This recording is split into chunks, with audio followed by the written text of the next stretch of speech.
All right, so I just got done watching the Anthony Joshua Andy Ruiz New York press conference. Um, give you my thoughts on what I think about it. And well, first of all, the press conference, it's nothing special or anything like that, you know. But one thing that is very apparent and very glaring, Anthony Joshua looks pissed. He looks pissed off. He was like that in the first press conference I had seen when they arrived in Saudi Arabia.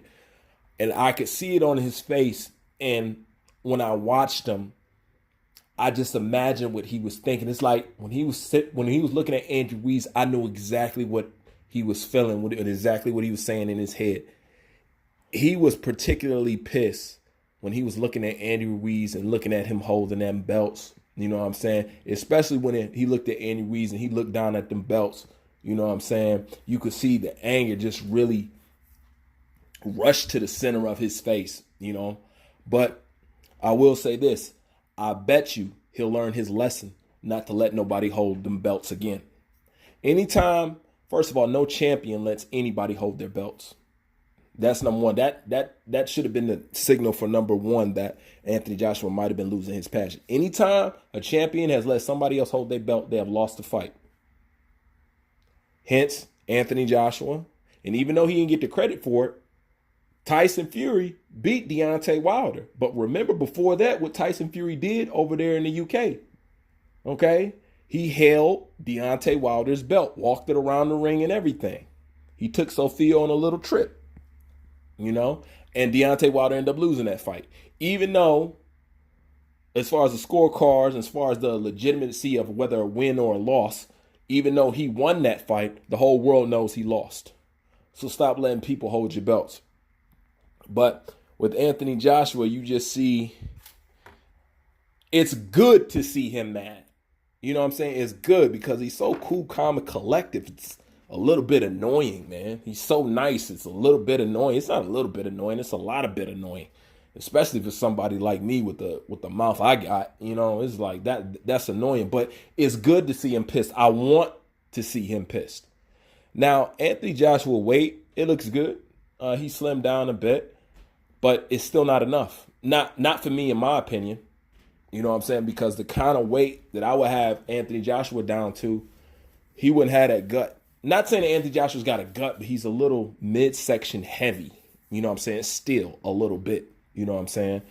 And as you know, the abdominals is what connects your power from your legs to your hands. You know what I'm saying? The kinetic chain of the travel of power, you know what I'm saying, travels through the abdominal system and gets released through your hands. That's why it's important to have firm abdominals and whatnot. So I don't really know what's going on with that. And that has to go back to his training. And during this press conference, they actually brung up the fact that he still stayed with Rob McCracken. And, there was talking about who he could have went to get some better training. So it's even in the minds of people that he should get a better trainer. And that's why, even though Anthony Joshua at this current time, he got the eye of the tiger. Once you watch the press conference, you can clearly see it in his eyes. You know what I'm saying? He has the eye of the tiger. But you can have that eye all you want. If you ain't did what you're supposed to do and made the adjustments that you're supposed to make, then it doesn't matter. Now, still to me, this is still a 50-50 fight. And it's only 50-50 because of the training and because of Anthony Joshua's mentality. Now, even though I've already signed off on his mentality, I think he's good in that department. I'm still questioning the training, man.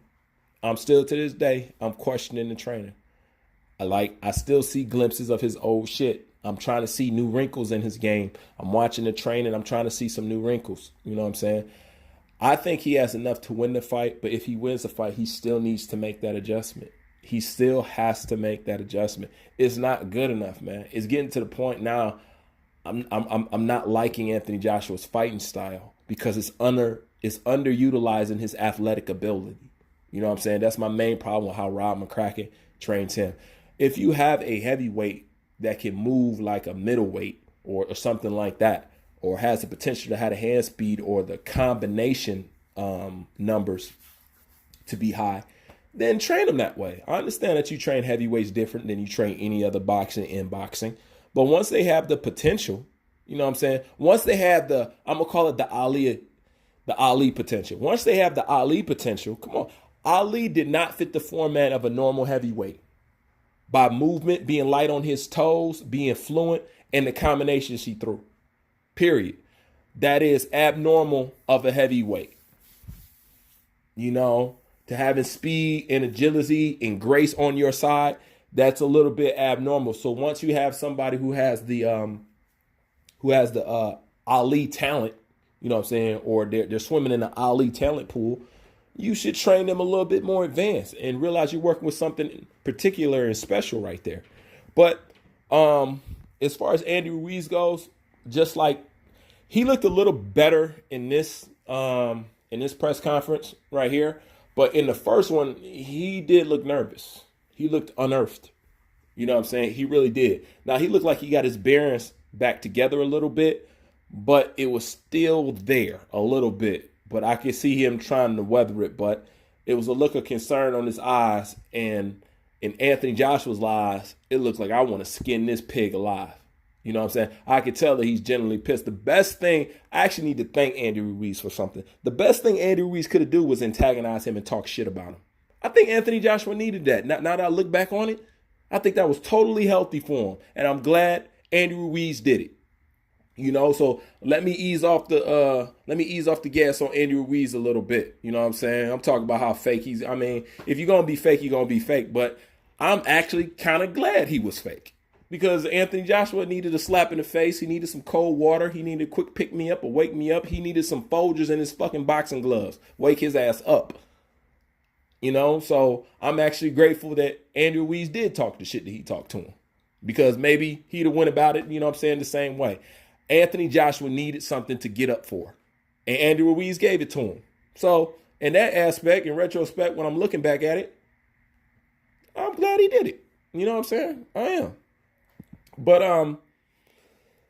as far as the fight goes, I can't wait. The first 3 rounds are going to be so interesting to me. Just to see how Anthony Joshua starts the first round is going to tell me a lot, you know. And the first 3 rounds from there, I'm going to kind of get a feel of who I think is going to be the front runner in the fight. In the first 3 rounds, I'll know who's going to be the front runner in the fight, you know. And I think if I was Anthony Joshua, I would not try to make this a distance fight. He has everything on his side to hurt him. He needs to go in there and hurt Ruiz. Just like Luke Campbell needed to get the respect from Lomachenko, Anthony Joshua must, by any means, establish his respect and power. How are you that big and you that size and nobody's timid of stepping in range with you? I want to see Andy Ruiz weary. If Andy Ruiz is still got that dog in him where he's ready to run up on you at any moment and he's backing you up, I don't want to see no backing up from Anthony Joshua. I don't want to see it. I don't want to see it at all. Can you be evasive? Can you be smart? Yes, but I don't want to see no backing up. You know what I'm saying? Use your size, use your advantage, use your reach. And the funny thing is, Anthony Joshua actually, he's a heavyweight and a tall guy who can actually fight pretty good on the inside. Matter of fact, the shot that he stopped Klitschko with came from the inside. You know what I'm saying? So he does have inside game. But I'm still on the fences. I'm not sure. I'm not quick to jump back on the Anthony Joshua boat, even though I'm on his team and I'm cheering for him and I want him to win. I just learned my lessons from things, and I learned how to be weary, and I learned how to not extend myself like I did before when it comes to things. Once I extend myself and I get cut short and I have to draw back, for me to extend myself back out there, you now have to earn that for me to go back out there. At first, I'll just give it to you. You know what I'm saying? And then when you do something to take it away or cut it back, if you want me to get back to the point where I was with you before, you're actually going to have to earn it this time. I'm just not going to give it again. You know what I'm saying? That's not me. But anyways, tell me what you think of the press conference. Who do you think will win? Are you think somebody's going to get knocked out? Do you want to see somebody get knocked out? Are you okay with the fight going 12 rounds? Or do you think it should be completely dominant? What if it's a close fight? What does that say about Anthony Joshua and Andy Ruiz? You know, these are all the things that's running through my head. So maybe some of you can answer some of those questions and give me your thoughts on them. Bruce Vane, I'm out.